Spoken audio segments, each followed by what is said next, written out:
राम राम सभी भाइयों को। कैसे हो आप सभी? उम्मीद करते हैं आप लोग बहुत अच्छे होंगे। आज अपन एक ऐसी वैकेंसी के बारे में बात करने वाले हैं जिसके लिए अगर आपने कहा है ग्रेजुएशन कर रखा है तो आप सभी के लिए काफ़ी अच्छा मौका है। इस वैकेंसी के संदर्भ में हम आपको क्या है ए टू जेड जानकारी देंगे। कैसे अप्लाई करोगे, कहाँ से अप्लाई करोगे, कौन कौन कौन इसमें अप्लाई कर सकता है, क्या योग्यता आपके पास होनी चाहिए, सारी चीज़ें हम आपको क्या इस वीडियो में स्पष्ट करने वाले हैं। तो फिलहाल ये वैकेंसी निकाली कहाँ से गई इसके बारे में अगर हम बात करें तो ये क्या है VSSC रिक्वायरमेंट 2025 के नाम से जारी किया गया है। तो इस वैकेंसी के संदर्भ में हम आपको क्या ए टू जेड जानकारी देंगे। सारी चीज़ें हम आपको क्या स्पष्ट करने वाले हैं। इसलिए क्या करेंगे, आप वीडियो को लास्ट तक देखेंगे। इससे आपके जितने भी मन में डाउट रहेंगे इस वैकेंसी के संदर्भ में वो क्या है कंप्लीट हो जाएंगे। तो बात कर लेते हैं एक एक करके। सबसे पहले बात करेंगे इसकी इंपोर्टेंट डेट के बारे में। कब से आप फॉर्म आवेदन कर सकते हो इसके बारे में अगर हम बात करें तो इसका क्या है, फॉर्म स्टार्ट हो चुके हैं। आप लोग कभी भी आवेदन कर सकते हो, यानी कि 1 अप्रैल 2025 से क्या है फॉर्म स्टार्ट हो गए हैं। और लास्ट डेट के बारे में बात करें तो 19 अप्रैल 2025 रखी गई है। 19 अप्रैल 2025 तक आप आवेदन कर सकते हो, उसके बाद आप आवेदन नहीं कर सकते हो।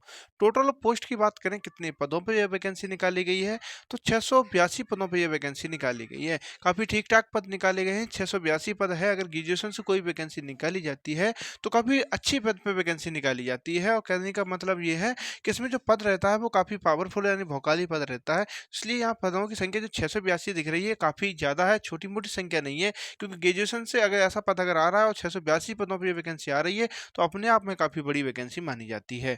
अब बात कर लेते हैं इसकी एग्जाम डेट के बारे में। तो हम आपको बता दें, इसमें आपको फॉर्म जैसे ही डालोगे आपको पहले से ही स्पष्ट कर दिया गया है कि आपका एग्जाम क्या 20 जून 2025 को आपका क्या एग्जाम होने वाला है। तो आपको क्या स्पष्ट कर दिया गया है, जैसे आप फॉर्म अप्लाई करते हो आप क्या तैयारी पे लग जाओगे तो इस एग्जाम के बारे में आपको क्या चीज़ें स्पष्ट हो गई होंगी। अब बात कर लेते हैं क्वालिफिकेशन के बारे में। तो जैसा कि हमने आपको बताया क्या ग्रेजुएशन पास रखा गया है। इसमें आप किस पद के लिए अप्लाई कर सकते हो, किस पद के लिए वैकेंसी निकाली गई है तो एसएसओ के और बीएसओ के पद पे क्या वैकेंसी निकाली गई है।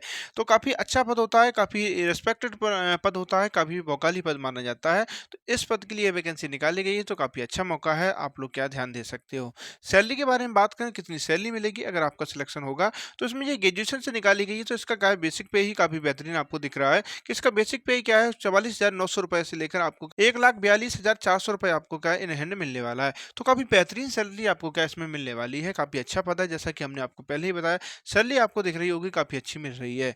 बात करें फीस के बारे में, आपकी फीस कितनी ली जाएगी कैटेगरी के हिसाब से अगर हम बात करें तो जनरल से अगर आप आते हो, ओबीसी से आते हो या ईडब्ल्यूएस से आते हो, इनमें से किसी भी कैटेगरी से अगर आप आते हो तो आपसे क्या है 540 रुपये का चार्ज लिया जाएगा।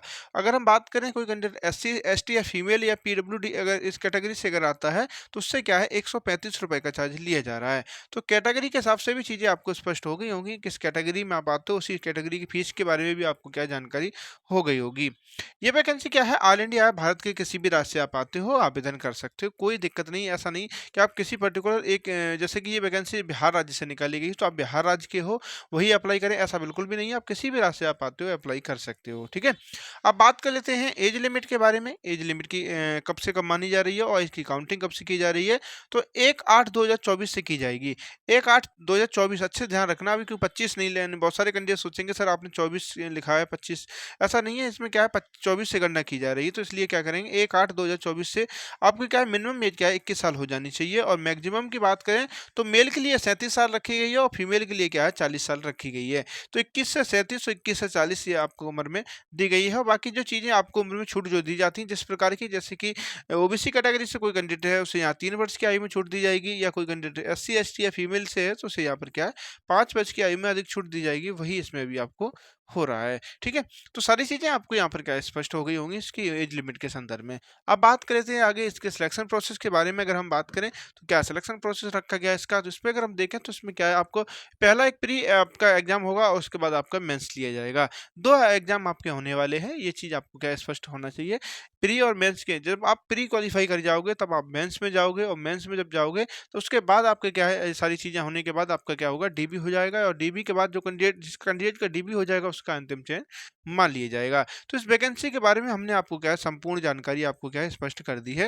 लेकिन फिर भी आपके मन में किसी भी प्रकार का अगर डाउट है तो आप लोग क्या करेंगे, हमें कमेंट करेंगे, हम उसका रिप्लाई आपको ज़रूर करेंगे। इसका नोटिफिकेशन अगर आपको देखना है डिस्क्रिप्शन में लगा है, और आप फॉर्म में अप्लाई कहाँ से करोगे वो भी हमने क्या डिस्क्रिप्शन में इसका लिंक लगा हुआ है, वहाँ से जाकर क्या है फॉर्म में अप्लाई कर सकते हो। फॉर्म में अप्लाई करते समय अगर आपको किसी प्रकार की समस्या होती है तो आप लोग हमें कमेंट करेंगे, हम उसका रिप्लाई आपको ज़रूर करेंगे। तो फिलहाल ये जानकारी आपको कैसी लगी आप लोग ज़रूर बताएंगे। चैनल पर नए हैं चैनल को सब्सक्राइब करें। करेंगे और बेल आइकन को प्रेस कर लेंगे। तो फिलहाल ये जानकारी आपको कैसी लगी आप लोग ज़रूर बताएँ।